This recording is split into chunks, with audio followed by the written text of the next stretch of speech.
আসসালামু আলাইকুম, welcome to my another blog. তো গাইজ আজকে আমি চলে এসেছি ঢাকায়। আর গাইজ আমার চোখগুলো কেমন সবুজ সবুজ লাগতেছে। পুরো দেখতে পাচ্ছ সবুজ, কারণ আমি জার্নি করছি অনেক দূর। সবুজ লাগাটাই স্বাভাবিক। তো আমি এসেছি এখানে ট্রেনে করে। গাইজ তোমরা ভিডিওটা দেখার আগে 3 গুণের মধ্যে সাবস্ক্রাইব করে ফেলো। 1 2 3 সাবস্ক্রাইব। গাইজ আজকে আমি ঢাকা চলে এসেছি, আর আমার সাথে পুরো আমার ফ্যামিলি এসে। তো ঢাকায় এসে আমার কিন্তু অনেক ভালো লাগছে, বাট একটা জিনিস গাইজ খুবই বোরিং লাগতেছে, কারণ আমার দাদাভাই নেই আমার সাথে। এই জিনিসটা আমার প্রায় খুবই বোরিং লাগতেছে, কারণ আমার সাথে আমার দাদাভাই নেই। নর্মালিতে তো আমি চিটাগাঙে থাকি, কিন্তু আমি ঢাকায় চলে এসেছি গাইজ। সো আমি এখন কী করবো জানি না, কারণ আজকে আমার দাদাভাই আমার সাথে নাই গাইজ। কী করবো কিচ্ছু বুঝতে পারতেছি না।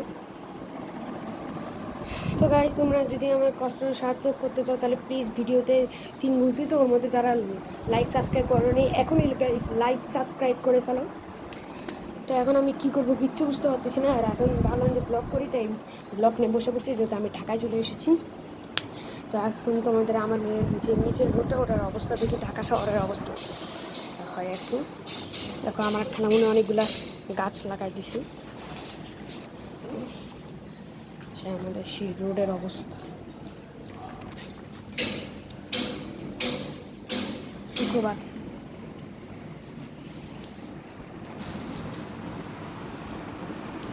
গাইস, আজকে কত তারিখ? আজকে হচ্ছে শুক্রবার।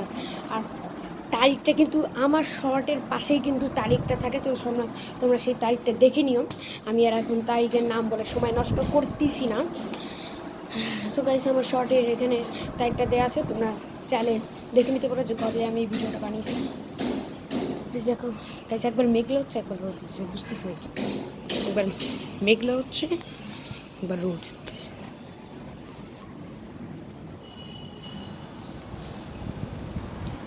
গাইজ অনেকেই জানতে চেয়েছো আমি ঢাকায় এসে কোথায় থাকি। আমি থাকি হচ্ছে, তোমরা কি ধানমন্ডি চিনো মনে? আমি থাকি ধানমন্ডি জিগাতলা। একটা লাল গেট আছে, ওই যে মদিনা একটা সুইটস আছে না, তো ওই লাল গেটের, মদিনা সুইটসের এইদিকে গেলেই একটা লাল গেট থাকে, ওর ভিতরেই আমি ঢাকা আসি সবসময় নিয়ে থাকি। তো গাইজ আজকে আমার অনেক বেশি বোরিং ফিল হচ্ছিল। ভাবলাম কী করি। গাইজ এখন বাইক চলে গেল। আচ্ছা, আমার খালামণি করল্লা গাছ লাগাইছে, যেখানে করল্লা হয়েছে, যে এখানে অনেকগুলো করল্লার গাছ এখানে কেন লাগাইছে আমার ঠিক মতো জানি, কিন্তু করল্লা গাছ লাগাইছে এখানে। এখন কী করবো আমি কিচ্ছু বুঝতে পারতেছি না, যে এখন আমি কি করব।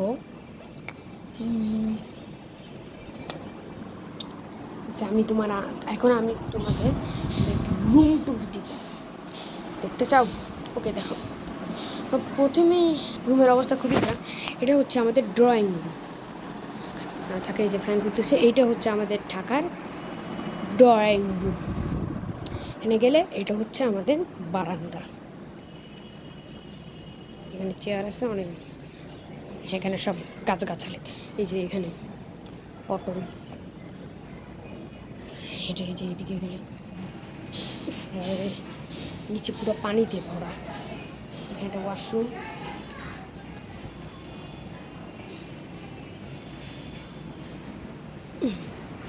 একটা চেয়ার আছে, কেউ যদি বসে বারান্দার দৃশ্য দেখতে চায়। নিচে রাস্তা, ঢাকা শহরে যে ওটা হচ্ছে রাস্তা। তো এখন আমি ভিতরে যদি যাই, এটা আমাদের ড্রয়িং রুম। এখানে সবাই বসে, এখানে একটা টিভি আছে, সবাই এখানে বসে বসে টিভি দেখে। তারা ক্যামেরাটা পরিষ্কার করে নিই, ক্যামেরাটা ডিস্টার্ব দিচ্ছে সম্ভবত।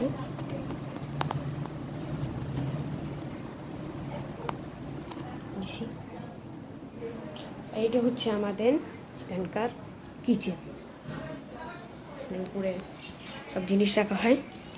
হচ্ছে আমাদের সেই ছোট্ট একটা বেসিন। আমরা তো তোমাদের মতো অত বড় লোক না। সেটা হচ্ছে আমাদের একটা বেড। আমার ক্যামেরা গাইস প্রচুর সমস্যা নিচ্ছে, বুঝতেছি না। তারা তো গাইস একটু ক্যামেরার সমস্যা।